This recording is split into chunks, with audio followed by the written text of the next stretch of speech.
Hindi takot kundi matinding perwisyo sa mga motorista ang dulot umano ng isang grupo sa Cebu na nagpapa-prank para may mai-content online. Nakatutok si Mark Salazar. Nakabalot pa ng puting tela ang babaeng ito nang damputin siya ng mga tanod sa barangay ng Sur, Bogo City, Cebu. Pinagpanggap siyang white lady ng isang grupo at may pakandila effect pang itinirik sa kalsada. Prank na hindi raw ikinatuwa ng mga motoristang nagsumbong sa barangay. Doon po kasi nilagay ang kandila sa daan. Madilim po, tapos baka po may dumaan na mga motorista at baka maksidente o masagasaan po sila. Di lang daw yan takaw disgrasya, posible pa raw maging mitya ng krimen.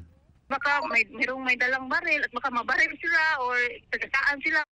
Base sa investigasyon, may kasamang 4 na lalaki ang nagkunwaring white lady na kumukuha ng video ng kanilang pananakot na in-upload nila online. 3 sa kanila mga minor de edad.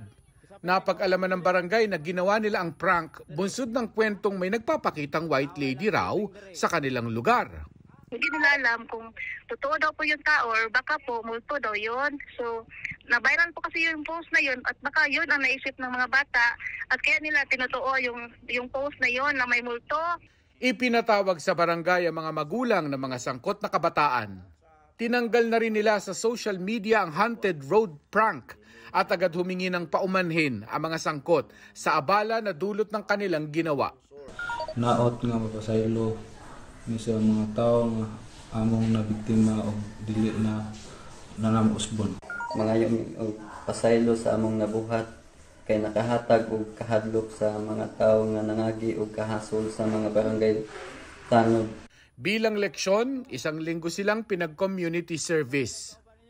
Yung dalawa po hindi minor, yung legal age po naghahabas po sila ng damo.